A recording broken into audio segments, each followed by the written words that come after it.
The 48 Laws of Power talk about that, you know. Your enemies, they be the more loyal ones.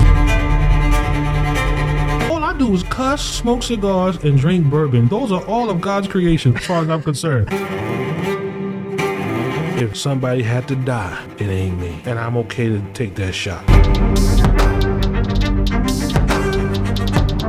It's stressful. I just don't let, I don't show the blood. That's just what it is. Welcome to the Bulletproof Entrepreneur Show, where our goal is to uncover the truth about business and introduce you to the people, the tools, and the strategies to make your mind, life, and business bulletproof. In this episode, I sat down with Vaughn Brathwaite. Vaughn is the CEO of Gospel University and makes over $400,000 a month teaching gospel piano to thousands around the world. But it didn't come easy. Vaughn was homeless and had to scratch and claw for every bit of success that he has, and ultimately become one of the highest paid and most respected musical minds in the world. In this episode, we discuss the real work behind making a business successful, and why it's harmful to judge a book by its cover, and how to use the 48 Laws of Power to ethically establish power and dominance in a way that serves and helps others. If at any point, as you're watching, if this seems helpful to you, just tap that like button. It'll help the YouTube algorithm show this video to more people. That said, let's dive in.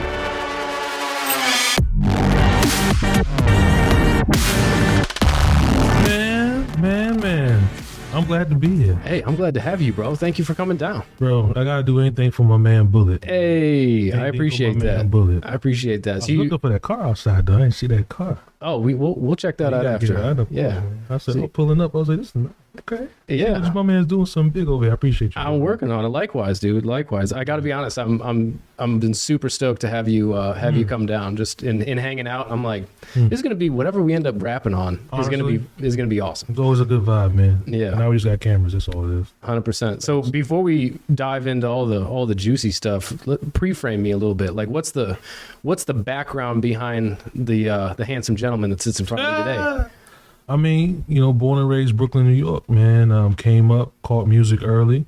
Had a lot of struggles in terms of how I matriculated through that, which actually helped me build my offer later on. It's crazy how life works. You know what I'm saying? How I struggled in the early days, the pain I experienced being judged, not being accepted for not being good enough musically and all that. Made me go figure out how to do it, and now I help other people who go through the same experience I did do the same thing. So came from Brooklyn, went to Berkeley College of Music, and now I teach there, and I run the Gospel University. I teach people how to play piano online. So that's it, man. And now, is it specifically only gospel piano, or so tell me about how you parlayed into that? A lot of people think, the Gospel University means you only teach gospel to gospel people for church. Right. No. Everybody I've seen from multiple musical backgrounds loves elements of what gospel players do. Most of the musicians in the industry, pop industry, etc., are actually birthed in the church. A lot of that flavor people want in their own playing. We just are the University of learning about how to take that gospel flavor and put it into whatever you want. We have people who write film scores for films, do TV shows, record producers for artists like Rihanna, Nicki Minaj. We got hedge fund guys. We got guys who... You're saying as clients? And yes, Okay. I mean, we got tech people who just, had exits in companies and all that. So people who just are passionate about music, but they love that art form of the gospel style of playing. And they want to take those elements and use it in what they do. So that's what we focus on. And y'all are doing some pretty hefty volume teaching piano. You know what I'm saying? Like, that's what fascinates me the most. Is most people, you can't do volume with things that you think you do volume on. Y'all are doing what, a month average-ish?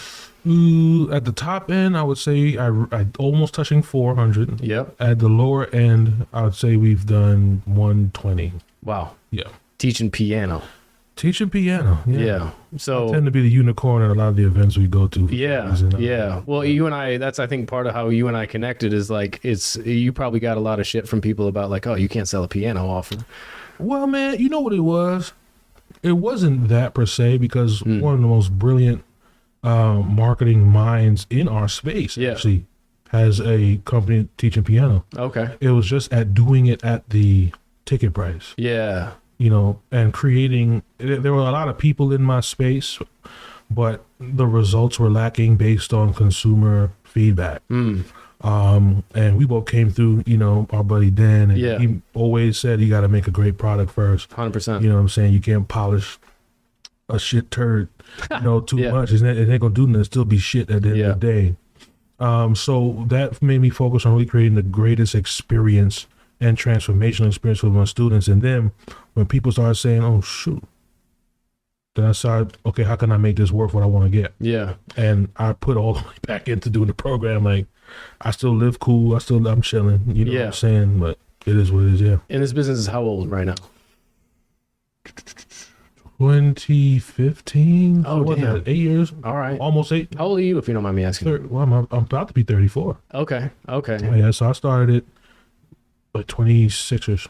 Wow. 20. So what was it for you when you got the entrepreneurial bug? Like, or did you? And I had almost 100 private students. I was hustling. I was working 16, 18-hour days, sleeping 6, getting up, students from morning till night. And This was coming out of college? no, this was what? actually 4 years after college. So we're talking about 25. And what'd you do for those 4 years after college? Well, you got right to it, man. Yeah. I was a whole bunch of stuff, man. I was homeless. I was struggling. I was trying to make ends meet. You know? I mean, I did all kinds of stuff. Some I don't know if I could say, but You could say this is the no bullshit. So fair enough, bro. I did. we're getting to the truth about business, brother. All right, fine. Yeah. fine. Lord forgive me. I don't know. I did a lot of stuff. There was times, man. I mean, I did, deliver auto parts delivery. I was homeless. And it actually ties into my offer too. Actually, because how I learned and process music and teach other people to learn and process music came about because I had no time to practice. It was winter. I was delivering auto parts, old 1998 Buick Century. I still was sleeping in this U-Haul storage parking lot in one of the flatbeds. I was ducking from the cops every night. Wow. Okay. And so This was in New York? this was in Boston. Boston, okay. Yeah, but when I left New York, I left New York. I never went back. I left New York at 18. If you don't mind, how did we go from college to homeless? Like, what was the transition? So, man, I had a spot that was lined up for me. I was moving out of my normal college housing. Right? Okay. I lived off site. So I agreed to get a new spot. And I already closed it off with my old spot. The new spot fell through. So the other guy, he already had it all occupied. The person was moving in and everything like that. Yeah. The new spot fell through. I had nowhere to go, and I wasn't finna go home to New York. Like I had stuff up here I was trying to take care of. I was trying to I had wedding bands I was playing at the time. It was stuff I was trying. And were you always piano or were you playing? No, I was playing bass. Okay. Actually, yeah, people don't know that about me. I went to school not for piano. Actually, they told me it wasn't good enough to begin on piano. At least on scholarship. So I got on scholarship for bass, and then it's kind of funny. The same people that kind of told me I wasn't good enough to get in at piano. I teach the leading course of the whole piano department now. Yeah. So it's kind of hilarious. Gotta be With a shirt that has a big middle finger on the front. well, I mean, no, man. You know what it is, man? Because at the time, people listen, different graces or different places. People look for what they look for. Yeah. When you're a jazz school and all that kind of thing, at the time, gospel and the flavors that I had and all that stuff was not a thing to go and audition at a school with. Yeah. Yeah. That's just facts. Now, did you grow up like in the church? Like, how did gospel come to be? Like, was your family like super? No, so my church family's or- actually Caribbean. Okay. I learned gospel. I joke and say I'm a synthetic. Okay. Meaning, like, I didn't grow up around black gospel. My family was Caribbean. We played hymns like you hear those English choirs do, Yeah. with the big classical kind of stuff and all that. And we had some Caribbean stuff that we used to do too. I got exposed to gospel by hearing a record one time a friend had recommended to me in school. because he played for a black church, and I was like, yo, okay, this stuff is cool, man. Give me some more stuff to listen to. Yeah. And I listened to the first record I ever heard was Jesus Saves by Reverend James Cleveland. And I was like, yo, what's that? Okay. And that's where I started becoming obsessed with it. But what had happened was I was an outsider, didn't grow up with none of these guys, didn't grow up with none of these gals. And people trying to come in and learn, it was cliquish. It's New York too. This is Brooklyn, New York. This is there's gospel city. Yeah. No one. And were you like a religious guy? Were you like? I mean, the family forced it on me, of course. Yeah. But I'm saying, still am, yeah. Okay. Yeah, I grew up in the church. Still am in the church. You know, I mean, growing up in it is like you don't make a choice. Your family just Right. You know what I mean? So I ain't know nothing else. Yeah. So really and truly, it was always a part of my life, but not in the way I do it now. Okay. Like church for my family is radically different than church is for me. How so? The style, Caribbean, more What island British. in the Caribbean? Actually, it's not island. Oh, it's landlocked, Guyana Oh, okay. in South America. Okay, right got next to Brazil. So you know they just church different. It's a different, you know, music's different. You know, it's just a different vibe than Black American gospel. Got you. And I don't know why that switch happened. They never listened to it. I was the only one. I'm the oddball.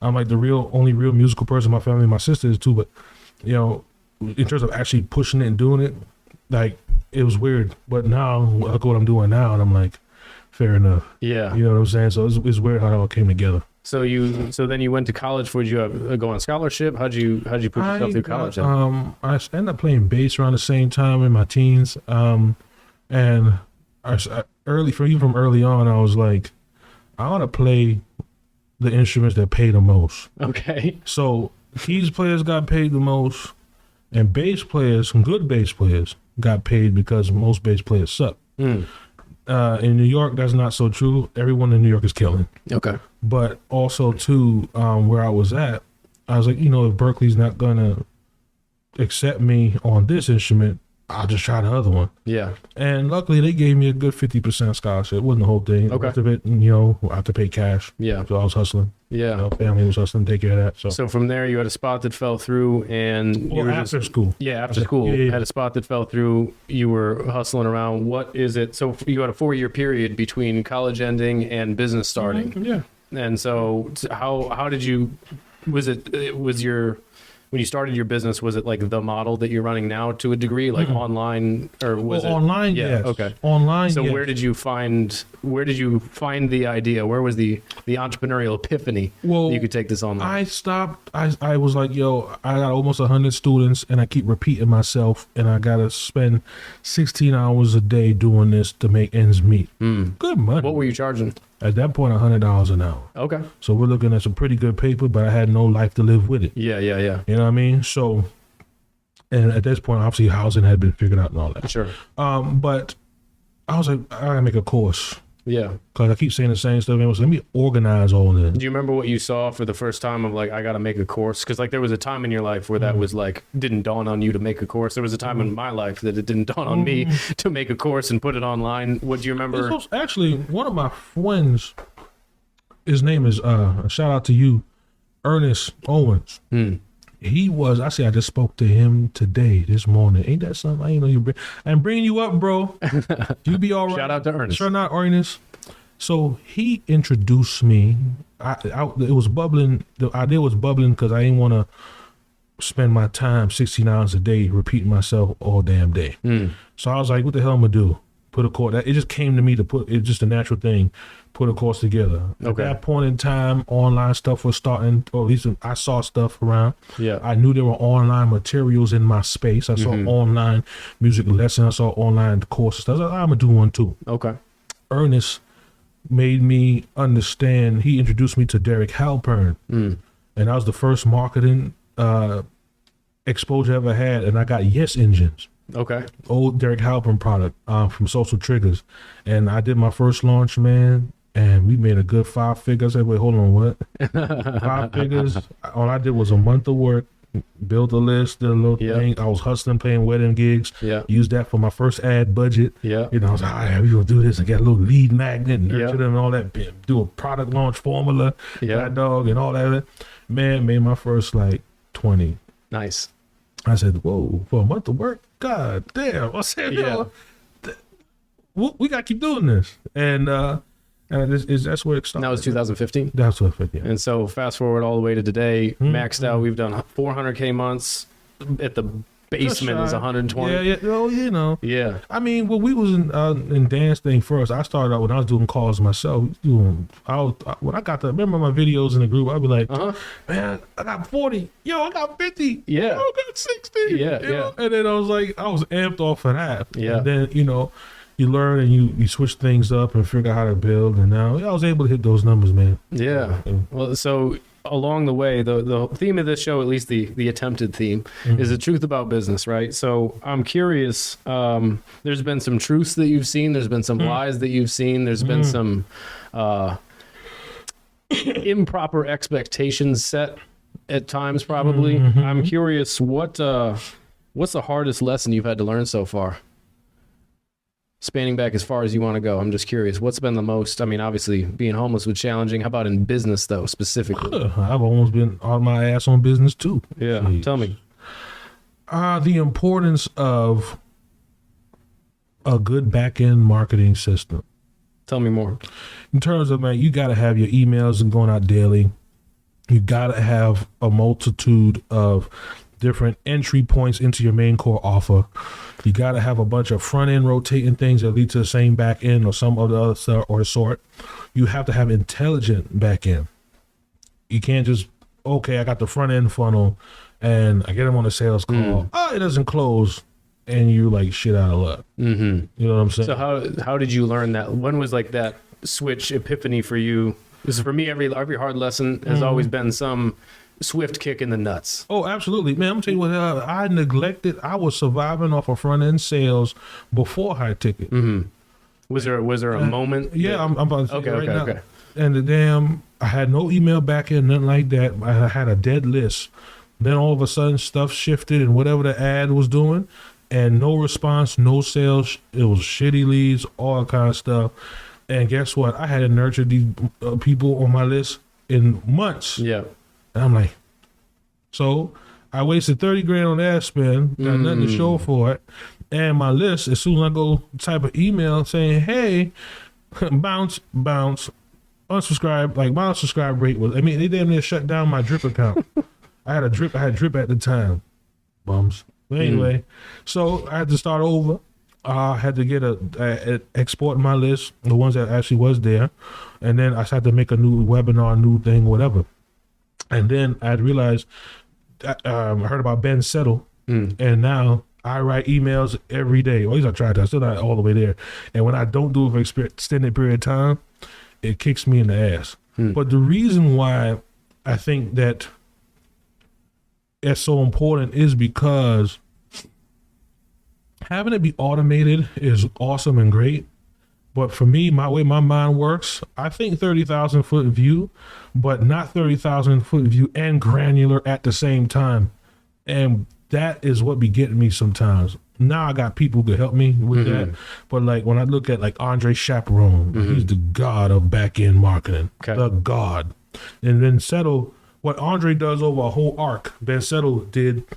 It's like one night stands versus courting for a relationship. Yeah. Ben Settle is a one night stand email. He knows how to write an email that will get sales that day. Yeah. Andre, he be like, nah, I don't sell at the front end, build value. But the funny thing is, Do you wish that you had the limitless pill? Well, this 100K a month thinking system might just be the next best thing. If you're feeling frustrated and stuck in your business, you just want to operate at the level that you know that you're capable of, I'd like to invite you to click the link in the description and get instant access to my 7-figure mindset secret system, where I'm going to walk you through step by step everything that you need to start thinking like a millionaire and begin seeing shifts in your business in 24 hours or less. So go check that out and let's get back to the show. at the front end, build value. But the funny thing is, with both of them, I'm a lifelong customer. I will say though, I do gravitate more. So anything Andre puts out, I'm already buying it because he did take that time. Yeah. So it's like, okay, now Vaughn, you have to do the same thing for your audience, right? You have to become, as we talk about Jay Abraham, strategy preeminent. You Yep. got to be that fiduciary Yeah. that gives the right advice, regardless of a fee, regardless of whatever your what you call that word? Your integrity is tied to that. So not having a good email back end will kick my ass first. And the other one, it was another one where I learned. So on this one specifically, there was what, a month where you spent 30 grand on ads, and then that was how much money? How much did you have in the business account at that time? Jesus. Maybe 40, left with 10, but then had to repay credit cards. Okay, So, so that put you kind of that was a the lowest I, swift kick. yeah, it was bad because if I didn't make no money, And so from that point, when you were down to 10, what'd you do next? Like, what was the epiphany where you were just like, oh, it was nurturing people? Like, what was the? well, nurturing's long game. Yeah, So at the moment I need some money. So Yeah. I did a damn webinar. yeah, okay, I did a webinar. I made that money back, got a little cushion, paid off those debts, and then I planned. I said, okay, I got to figure out this email thing. So I got better email. That's what I found out about Ben. So I found out about Andre. I bought the first Autoresponder Madness and the first Email Players yeah, subscription, and I just studied how to get better at copywriting for real in the email idiom. And people say they like my emails. I don't know. they must. I mean, you're making some money from Well, them. fair You know? enough. Okay. Yeah, they must. I thought it was all be my plan did a little something, but fair That enough. does. That You know, does. You know. but I mean, And you said when you don't do the emails, you feel it. You said, what did you say? Kicks you in the yeah, ass. man. Why? Yeah, What happens? How do you know? Because in my niche, they need a lot of nurturing. Mm-hmm. This isn't an ROI niche. Mm-hmm. You know, I mean, some people have come through my program and they're making some good money now. Yeah. They got jobs at churches. They got better raises at their professional, stuff. Their beats are selling better. Yeah. People want it because they got more interest in harmony and stuff like that. But like, for the most part, nurturing is needed. Yeah. You know what I mean? And honestly, one of the greatest guys, one of my competitors, he has an automation back end that is absolutely the holy grail. Yeah. And I'm like, if I'm gonna be up there with him, What makes it the Holy Grail? it's thought out for like 3-4 years. Oh shit. Okay. Every day or what? That's the thing, depends on your behavior. So Okay. it's so granular. Yeah, yeah. And I'm like, yo, this dude, man. I'm like, But if there was any Achilles heel I had back, it was that. Now that's not an issue. Yeah. Now I got, I'm making sure that it's together. Yeah. Now, like, we just got to either win off of merit, like the actuals, product, Yeah. or nothing at all. Yeah. You know what I mean? So what were some of the common, I would say, what would you say is like the number one biggest misconception on selling a non-ROI offer for a high ticket? A lot of stuff they tell everybody else don't work for us. Tell me. Some of the scripting, some of the objection handling, some of the framing, even the funnel, even nurturing the funnel, how you do all that, it's not the same. And how did you find that out? And can you give me an example? Yeah, man. So for reference, caveat setters call leads right away. Okay. Yes. But what they say though, I got to change up because I'm in the music niche. There is Yeah. no survival tied to the interest in my offer and my product. It's a bunch of personal realization, regret, this, that. It's more emotional. It's more ethereal. It's not as tangible, right? No one's saying, "Oh, I didn't play piano. Oh, I can't make rent this month. Oh, my baby won't have food. Oh, Right. my wife won't have clothes." Ain't nobody doing that Yeah. shit. Everybody say, and they sometimes they be okay with sucking on piano forever. Like, Yeah. well, it just wasn't meant for me. God didn't, You're right. So the same emotional trigger points or tactics don't work. There was even in the application process. I couldn't use the wording from stuff that's recommended. Now, did you test it and you got okay? So what was that like? Because I know for people watching this, I'm sure they've tested a bunch of shit that somebody told them to do. It didn't work, and they said, "Fuck that guy. This doesn't work." It's not about fuck. Well, I mean, it's more like no, fuck that guy. I mean, I'm saying shit. But I mean, it's like God, dog. For inference, what was it?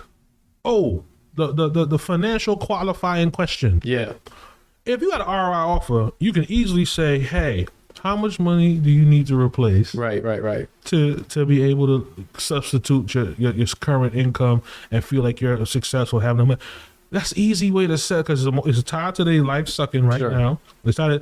I can't do that. What the Right. hell money got to do with you playing the piano? So what happened when you did try that? Well, people lied, or people just flat out said, "Why the hell you asked about my money for? This is about music." And how long did you like test that for? Like, were you frustrated during that process? Like, how'd you Absolutely, handle man. Oh, I tested by trying to always reword the question, and set the application up as a sales letter of sorts, as to build up their passion. To then they wanted it so bad. And I was like, "Hey, are you in a position of this and that and this and that?" And they were like, "Yes." And I made it very specific. Yes, I have available cash and credit resources, to devote to this. No, I have nothing. Credit's trash. Everything. Very specific. So it's like the person that maybe didn't want to invest but had some money, but just said they still had to say yes because them saying, "Well, I ain't got," But also my niche too. If you push too hard, they lie. Yeah. How many people have said yes that go in their car and have no money? Oh yeah, happens Like every day. trash. Yeah. Yeah, happens in ROI offers too. Yeah. You So know? it's like, I mean, it definitely has its challenges, but that's one thing. Another thing,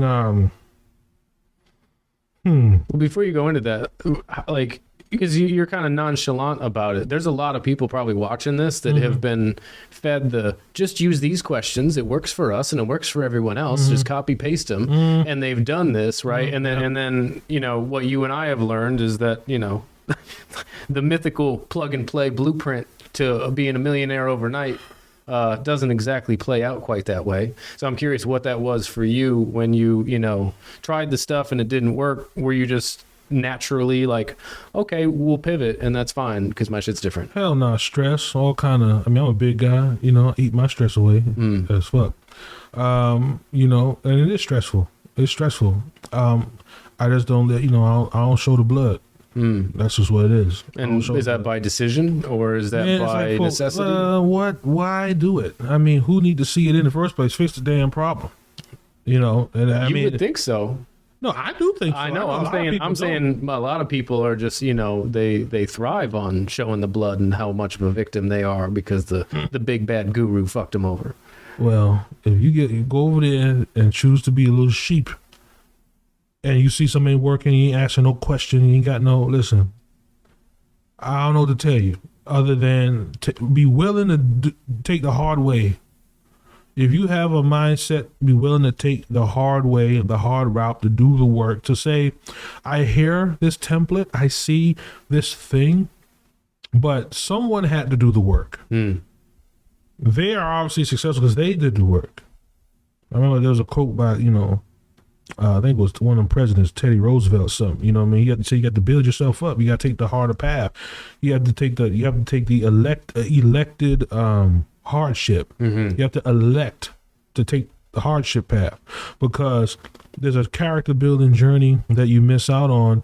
That's why some of these guys that we know who have been the big bad guru, they made mistakes, but they got the metal to go through it. So I would tell anybody, you really gotta just do the work. And even though someone may give you something that makes something simpler for you or whatever, learn the real damn craft. Like copywriting, for one, is big for me. You need to learn copywriting. If you don't know, don't be using no scripts and all that, little 5 letters or numbers or whatever the hell it is to make your copy. But no, you need to do the real work for copy. You need to do the real work for sales. You need to do the real work for operations and systems. Period. Define the real work, because I know a lot of people. I actually had this conversation today, and one of the things that with it's a constant thing that you and I both see is people severely, at least from my estimation, people severely underestimate what it actually takes to produce the result that they say they want. So I'm curious, when you say the real work, give me some more context around what you mean by the real work, and what does that look like? I'm gonna do it by subcategory. Please. For copy, you need to understand the emotions of and the mindset, the pain points, and really care about the pain of your market. You need to know how to speak to them. You need to understand it. Now, what if you know that stuff? Let's say you did that research. How do you effectively communicate? Now you need to talk about how to communicate effectively in the written word and the spoken word. Learn storytelling techniques. Study persuasive writing. Read a lot of sales letters. Like, how many is a lot? So what I'm hoping, like, how many hours specifically? Because I know what I do, and perhaps I'm a little slow, and maybe I'm a slow learner. I don't know, but I've spent thousands of hours sitting here. I made a video about books to read. One of them is the Hormozi's Offers book. I can't tell you how many people I've referred that book to that are clients, and I'm like, go through it and craft an offer. I'm like, did you go through it? They're like, yeah, I read it like 3 times. And I'm like, but did you sit down, open it up, open a Google Doc, and start actually crafting an offer? Oh, no, I haven't gotten to it yet. I'm like, and that's like the majority. So what I'm hoping, maybe shed some light on, like, how much time and effort and energy and money have you actually put into getting really good at copywriting? $500,000 overall I've put toward educating myself. Hours of time at copy. I mean, I'm lucky in one way because my niche, it's a very specific thing. Yeah. What I had to do was learn how to build context around it and create a more 3D experience. That took a lot of hours. We're talking about hours. Like, I don't have a number for it, because I work all day. Yeah. Like, actually, my family, they be like, where's going? What's all day? Give me hours. Enough to sleep, a good sleep. Okay. What do you consider a good sleep? 6 hours, maybe 5. Okay. What time are you up in the morning? 6. Okay. Maybe not as early as you. I don't know, but it's 6. I don't know. I'm between. Depends. Actually, recently I've been popping up at 3:38 specifically for some fucking reason. What is that? Some kind of special spiritual I don't know, number? dude. I don't know. But what I found is, though, not to go off on a side tangent, but what I found is, as soon as I pop up at 3:38 and I try to go back to sleep for a couple hours, if I wake up a couple hours later, I'm like mid new sleep cycle, and I'm like a waste of space. Jesus. Yeah. I don't know. That's they call that demon time. Fuck, I don't know. I call it productivity in the morning. Oh, you do work when you get up. Oh yeah. Hell yeah. Oh yeah. I don't just sit there and whine about being awake. You know what I'm saying? I'm in here usually sitting here. We transform this back into my actual working office. Right. But somewhere between 5:30 and 6:30, depending. Okay. Yeah, that's smooth. That tends to be the average. I mean, it ain't about even when you get up. It's what you do in the damn time. You know what I'm saying? I've had my moments of just not being as productive, you know what I'm saying? Yeah. But it's about what you do in the time. Like, I know guys get up late, but they productive as shit. Yeah. So it's like, does that matter? Not really. It's about how you spend it. Yeah. You know what I'm saying? And so how do you spend it? What does the day look like for you? First thing first, get up in the morning, I play some good music in the morning, either some rap. I know, right? Trash. Nice. You think you play it or you listen to it? I listen to rap and stuff, get me hype for the day. Who you like? Set, you know okay. Oh, all right. They got to go hard. Okay. Instrumentals is hitting, Let's bro. go. You know what I'm saying? Let's So go. it gets me up. Throwback a little bit. And what the first song in the playlist is I'm Ready. You know what Yeah. I'm saying? So I was like, I'm ready. I said, okay, I heard a little samples. Time to get up. Yeah. I'm ready to roll. Yes. Then we hitting emails. So I'm writing emails for the day.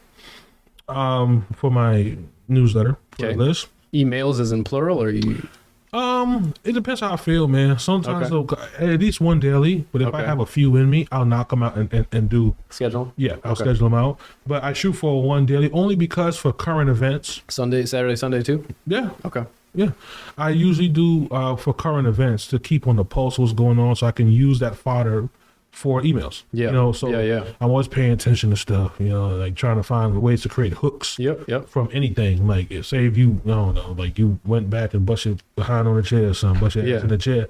I'm like, how my friend buzzing his ass could help you with piano playing. Yeah, I don't know. yeah. But I mean, 100%. Right. You just got to make the connection. You got to make the connection. Yeah. So I'm always doing that. I do that daily primarily just keep sharpening that thing, to keep sharp, and also to build that consistency. I don't go back and do that bullshit I did before. Yeah. You know, that's the really. And now you got an archive of assets that you can put in a drip if you need to. Yeah. Well, now we're using HubSpot. You know, Okay. Thank God for HubSpot. I wish. Hey, I'm gonna tell them something. The best email interface I've ever used is ConvertKit. Okay. Because you could write 8-9 million emails and they just go tab, tab, tab, tab, and you stay on the same page. You don't got to go in and out. If HubSpot added that, I'm just saying, I'd be a happy man. It would make this whole shit a lot easier. But anyway, We'll put this video in their suggestion box. there you go. Fair enough. But yeah, man. Okay, so we write an email or two. Oh yeah. Then what? After that, sales team training. What time? 10, because I got some folks on the West Coast. Okay. And how many sales guys you got? 3. 3. Okay. 3 right now, and 1 just fired a couple. One good setter who's highly efficient. Okay. Highly efficient. Nice. So yeah. And then I jump in on do some calls every now and again just to keep fresh. I mean, Yeah. yeah. Okay. What? Let's stick on the sales team thing for a second. Yeah. You know, because one of the biggest things with my Kevlar members today, my higher level dudes, that we kind of go into the back end, into the weeds of some stuff, and we really just get real. And so we were talking about leadership, and one of the questions that one of my guys had was basically he just had hired somebody who came in, learned what he was going to learn, and then went off and started his own thing. And that happens every single day. We hired 2 setters. They started last Monday. One of them quit on the second day. It just To start what? setting. For somebody else? No, for us. We hired. Yeah. I'm saying my client had this experience where he had a client success manager that he had for, I don't know, maybe a few months. And the guy was like, "Oh, appreciate it. I'm gonna go do my own thing." And I'm like, "Yeah, shit happens, Was bro." the own thing a competitive to the I think so. Oh, jeez. That shit happens constantly, though. You know. Yeah. I mean, maybe not. At least I just expect it at this point. Right. So I'm curious. You know. So he asked, "How do I keep people?" And people are looking for like the quick. Oh, you just got to do this in your hiring process. Hell no. Tell me What? Why? What do you got to do? What do you got to do to keep people, Vaughn? To be honest, yeah, your leadership skills. First of all, I think that's the most under-taught thing in our entire space. Tell me. Because I ain't gonna hold you. No one has a lot of real organizations. Everyone's made a bunch of money, but behind the scenes is ragtag, duct tape, and all kinds of bullshit. And we've seen the innards of a lot of different things. The only people that, I mean, when you have real ops, operations is a big thing. Company culture is actually a big thing. Like it means a lot, man. And you have to be a person that's always striving to learn how to lead better. The Patrick Lencioni books, a lot of the Mark Rogers stuff, a pen name Mike Masterson, Agora, all the stuff that that just it helps you build a real sustainable business. Yeah. That'll weather time. And this is why, once again, for those people who said they got some guru screwed them in the ass and all that kind of stuff, what help you survive is doing that hard work. Because that give you the staying power. If you just got some template, how many other motherfuckers got the same template? How you gonna win? What is your USP for real? And there's a tangible USP and an intangible USP. I see it all the time. Tell me. What do you mean? Intangible, because listen, people buy the people. I know very good and well people buy me. They buy the swagger. They buy how I talk to them. They buy how I motivate them. They buy the wanting to emulate certain aspects. I understand that, right? And also, in the delivery of my actual product, I make sure that even the product, once it's bought, is a sale. I make sure I'm over delivering, of course, but it got the swag in there. Some people got regrounded marketing, all this energy. The product, they be like, yeah, so we're going to, and it's boring as hell. I inject that into every product because that's how you make people stay with you as customers. As employees, same thing.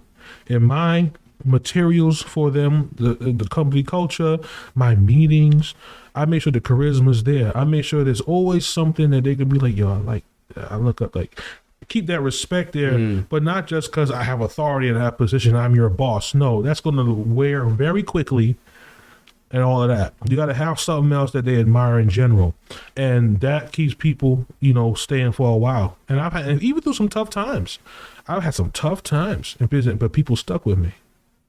I had a woman whose husband had a way better offer than me with a way better take rate, and it was a higher cost. And she could have made, it was her husband.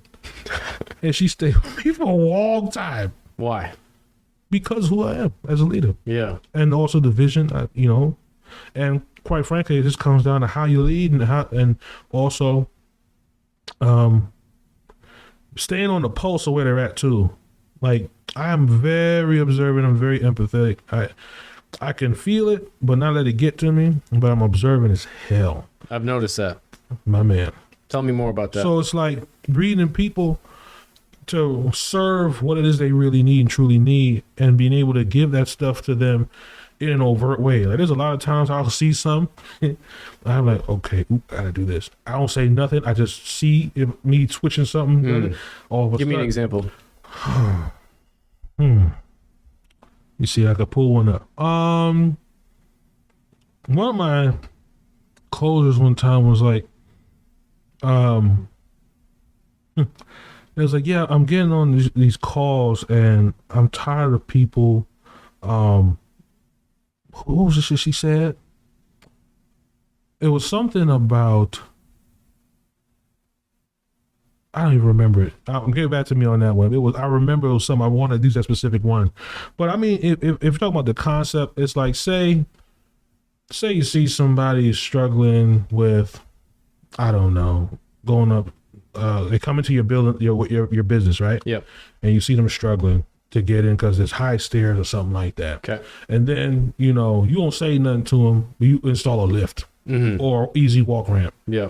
And then you see all of a sudden they're like, they get happy about it. That's a whack example, but Yeah. Anticipating their needs. Yeah, right. Yeah, so I anticipate a lot. Yeah. And I'm always observant, and I listen to little shit like people say and do. Yeah. I'm always dialed in. Even when I'm like, keep I'm always on. Yep. As fuck. See, you and that's, I think, why a big part of when you and I connected. The moment for me where I was like, it's like we connected out of the gate, but I didn't really know much about business Vaughn.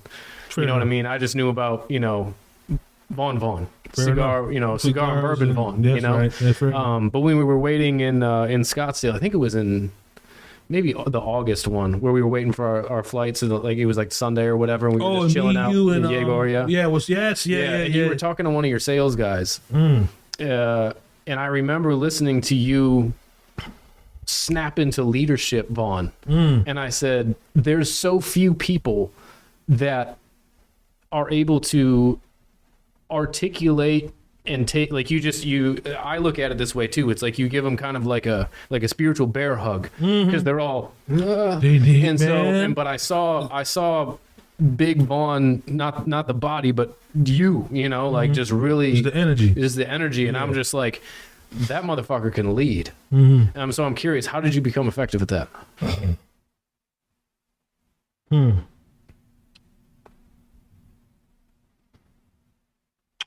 It was when I couldn't. The first stab I ever had at leadership was actually ties in the Homer story. To survive winter in Boston, winter is crazy. It's not warm. It's not warm. Of course not, right? So I had to get a church job. I found a church job, and at the point I was kind of rusty on keys. Wasn't as killing as I am. And it was paying a good amount of money for me at the time. It was just for working 4 hours a week, 2-hour rehearsal, 2-hour service, looking like $40,000. Okay, I needed that. Yeah, bad, because I want to go on the damn street. So I had to go. Excuse me. Had a little break. I had to go and audition for this thing.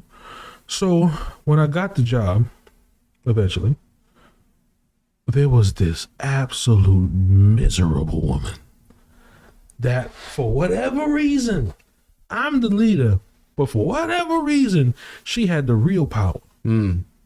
She was a difficult bitch. Difficult. And in what way? Give me an example. Ornery, combative, disagreeable, didn't want to take no orders from a young gun. You know, 'cause I'm cute. Y'all see me. You know, she didn't want to, you know, but I had the skills, but just the concept. And also, too, it was a power struggle because she had authority over something. She had it, but the thing was dying. Yeah. And she did not like me whatsoever. And I remember for a year. Why do you think that is? Well, I don't know, man. Threatened her position, threatened her consistency of feeling like she was valuable. 'Cause, I mean, her life was shit otherwise. So Yeah. it was like a lot of it was a lot of her whole personality and not personality, but her purpose was tied to the shit. And it was kind of like, okay, it was being taken away, and here come this dude, right? But the one I ate shit with that for a year. What time? What did I join that 1 or 2? Yeah, and it took me a while, man. It wasn't until 3 or 4 years in where I really hit my stride, and I just realized, okay, the worst anyone can do to me is kill me. Does she want to smoke? Nah. And I realized I cared about what people thought. I cared about, you know, all this kind of stuff. They wouldn't offend nobody, all that stuff. And the final nail in the coffin that made me a G was when I got divorced. And during that time, when I got divorced, dealing with the BS of that whole situation, I said, enough's enough. I ain't taking shit off nobody. So I said, hey, yo, you want to do what? Nah, we ain't doing that. Well, why not? 'Cause I just said it. You know, what you gonna do? Exactly. Yeah. So it's like, and I started walking in that. Because I did not give a fuck a toot. Yeah. Like, it just came in because it's like when you've been through some real stuff that almost took. I'm like, what the hell? I'm finna shut your ass up. Ain't nobody finna deal with that shit. Yeah. But what it ended up doing was it made her vulnerable, and then she broke down one day and cried. And I was like, yo, I just feel like everyone just keeps taking everything from me. Yeah, same woman. Okay. She's like, I just feel like everyone keeps taking everything away from me. And I said, oh shit. And then I said, I didn't know what to do in the moment. I was like, oh shit, what do I do? And I was like, okay. Now me being slightly Machiavellian, I'm like, time to flip the game. So now I said, it's all right. I said, this ain't nobody trying. We're just trying to make it better. But sometimes you may not know what that better is. If you did, y'all wouldn't have hired me in the first place. Yep. And at that moment, she looked at me, gave her a big hug. I said, all right. This is before Me Too took off. I gave her a hug. And then from then on, she was an ally. She was an ally. I learned a valuable lesson. And the 48 Laws of Power talk about that, you know.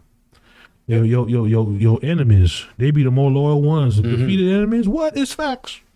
Defeated enemies be more loyal than friends. I like me some enemies. Yeah. Because I know how to work them right. Tell me more about that. And I know I know where they stand at. Tell me more about that. Well, because, you know, I've competed in a lot of different aspects of my life. Sports, music, all this other kind of stuff. Man, enemies is you know what it is? It's respect. I focus on the respect more than anything else. And an enemy, to be an enemy, gotta respect you one way or another. They just have a negative adverse reaction. It's still respect. It's just a negative adverse reaction, right? So I can deal with respect. I know what to do with that. Because they wouldn't be an enemy and even want to fight you if they didn't. Right. You're a formidable foe, formidable opponent. The thing with enemies is respect. If you got an enemy, they respect what you're doing. They just got a negative reaction to it. That's all. And I know how to manage that because respect is very easy. You're seen as a capable individual, but every now and again you have to protect what you got with a moat. Yeah. Your moat is what you got in place to deal with certain adversarial kind of situation. So with friends, this is where some people think I'm a nihilist sometimes, but I mean, say it like it is. I'm finna say it. I just want to make sure I say it correctly. Most love is opportunistic. In what way? Because people favor those who can get certain things out of. And it's not malicious. Like, I don't want to be around a miserable ass person. I want to get joy out the situation, right? Now the thing is, some people make bad deals in terms of what that exchange is. You see what I'm saying? Even in me and you case, you know, a lot of people, they like me and my personality, they like how I'm a good time and relax, I'm chill. I ain't trying to stun off y'all for you, whatever the case. I'm just me. Yeah. And if you cool, you fine. All right. If you got a problem, you know I could probably handle it. Keep, you know, I keep shit on the low. And I'm smooth. You know what I'm saying? Yeah. So like that level of comfort and not give a fuck or two, people like, I admire him for that shit. Yeah. I want him around. That's a transaction. Yeah. And it's up to me to get a fair trade as well. If I want to feel like I'm not being like, if everybody just called me over for goddamn cigars and bourbon all the goddamn time and a good time and joke, but then no real conversation could happen. Like, Right, right. Vaughn, you're a hoot. Oh, you want to understand something about email? Oh, well, man, you know, yeah. And it's, you know what I mean? There'll be, you know, Service level bullshit. So everything's an exchange. Yeah. But this is also why I like the enemy thing, because that's gone. It's just fucking facts. I know you got the power. I don't like it. This is where we contend at. Now, can we win? Let's find out. Simple as hell. Now, what has also fascinated me about you and why I like you so much is because this is the gospel piano guy talking right now. Fair enough. So I'm putting myself back in at least my shoes when I first meet you, and that's the pre-frame, right? This is the gospel piano guy. Right. So you know what I mean? Funny, yeah. You know what I'm saying? So like now, like when I think, to be clear, I'm not like a religious guy, not Sure. just because, but it's just the like, I think if you just said, paint a picture of a gospel piano guy, like this isn't what people are at least the philosophies and the strategies and I think much the same way. But the packaging and the wrapper that it comes in, and I'm just like, this is amazing because it's almost like ironic. If you It will. is. I mean, I've had competition call me and be like, man, why you be wilding? I mean, wilding what? I said, half of you folks live this way. I don't even do, all I do is cuss and smoke cigars and drink bourbon. Those are all of God's creations as far as I'm concerned. You think God don't know about cuss words? I don't know. It might be blasphemous me saying it, but it's facts. I've seen preachers who've done worse. I've kept secrets for people who have done worse. If you can't deal with a little cussing and smoking, I don't know what the hell to tell you. I ain't got nobody wife in my bed. I ain't got nobody fondling. Ain't no scandal going on around here. My stuff under the public. Why? Because I want to live free me. All you can say is, oh, he is little flavorful words. That's all you got, because that's all there is. I ain't got no weird little perversion. Let me live my damn life, right? I just have to be good at something. And me and God are cool. He said, take up your salvation. Me and him is smooth. So, I mean, and unless you finna shoot me with something and kill me down, you ain't got no control of my life. Yeah. I'm helping thousands and thousands of people. I've added more to their life than most of their own family members have in terms of fulfillment. I'm serious. Yeah. So it's like, unless you really gonna come in my life and be a real asset or something, don't be saying that. Yeah. You know, and yeah, it does. Sometimes people are like, oh, I can't learn from anybody who smokes a cigar. All right, man, you sing the songs of, and no offense to any LGBT thing, but apparently in the church there's some stuff to say that certain things is wrong. I've noticed. Okay, things is wrong. Yeah. You can't do this, can't do this. But I say, you getting mad at me for smoking one of God's herbs. I love me some tobacco. It's all right. God made it. Okay. But then you sing the songs of people who are known to be of an alternate lifestyle that is not conducive to the church stuff. The doctrine, right? So I'm coming up to you like, come on, man. There's something about the Bible say something about to take the log out your own wife before you talk about the speck of somebody else's. Basically, just mind your damn business. Yeah. Mind your business. Ain't harm nobody. Someone gonna go to hell because I decided to have a fantastically smooth bourbon paired with a Padron 1926 Natural. That's a good one. Y'all get that. All right. Is someone going to hell for that? Someone, no. Just learn your piano. Get better. Thank me, the heathen gospel piano instructor, and shut the hell up. I love the because I feel as though it's one of the questions that I think you kind of answered, but you know Tim Grover, right? Yes, He talks about every successful person has a dark side.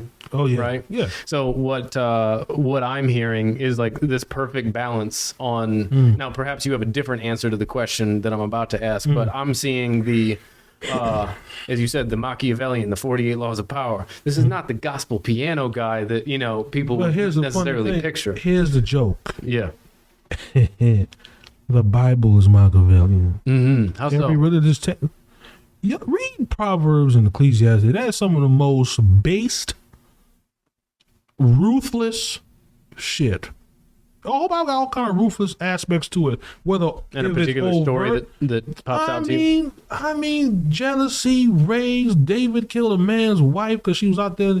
She put herself in the man's view because she was tired of her husband, and then she wanted to level up to the king, so she showed herself. He killed a man, put him in battle.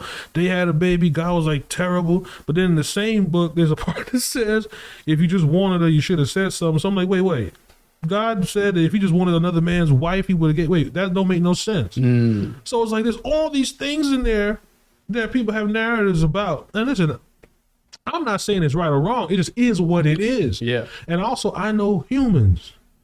I don't look at an idealized version of a human when I see them. I look them for what they is. If you're an asshole, you're an asshole. If I see you struggling, you putting on airs. I know what you. And that's just it. I call a spade, and I mean, I know when not to, obviously, for tactful reasons. Yeah. Like I said, one of the other laws, don't ever talk too much. So it's like, you got to know when and where to do it. But, in terms of why I look at the enemies thing the way I do, how I approach things and how I approach life. Listen, I play gospel piano, but I live life like a regular human being. Yeah. My just talent happens to be in playing music. Yeah. And in teaching this particular style of music Yeah. that has gone, how to put it, it's been an enigma for 30, 40 years. No one can really learn it properly in an organized kind of fashion. Yeah. I figured it out. And Yeah. it just so happened to, what's the dozen? I don't know. I just so Crack happened those open in a minute. Yeah, you know what I'm saying? So that's all it is. And like I said, people have excused people for worse. We got pastors who've done all kind of public scandal and they come back. Y'all mad at me 'cause I play piano? Y'all cut me with that, man. Yeah. So what would you say is your answer to what is your dark side? My dark side? I understand that I gotta defend me first more than anything. If it came down to it, it's me, not them. Tell me more about that. If it came down to a situation where a fight was going on or whatever happened and there was something where somebody had to die, it ain't me. And I'm okay to take that shot. Yeah. I'm totally fine with it. Now, if y'all don't like that, don't put me in no situation where I got to get there. Yep. That's all it is, but I'm willing to go there Yeah. with no flinch. Yeah. I'm with you on that. Yeah. What question should I have asked that I didn't ask? I don't know. Because you're good. Shit, man, you got me to talk about some stuff, so you good. You did your job. I'm working on it, man. Yeah, we got to keep working. But I'm glad you ain't good enough yet, because if you was better, you might have got something. I don't know. I'm trying to figure.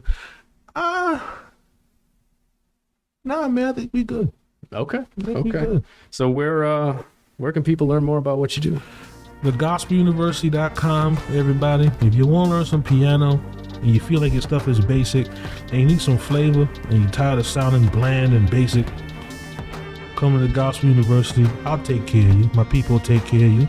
And we'll have some laughs and jokes while we do it. So, fair Love enough. it. Love it. One of my favorite people, bro. I appreciate you coming down. Absolutely. Hey, I hope you enjoyed the show. Thanks for making it to the end, and I hope you got something out of it. The good news is I've got another one that you're going to like, and the link is right here. All you have to do is click it, and it'll start playing. So go ahead and click that now, and I'll see you in the next one.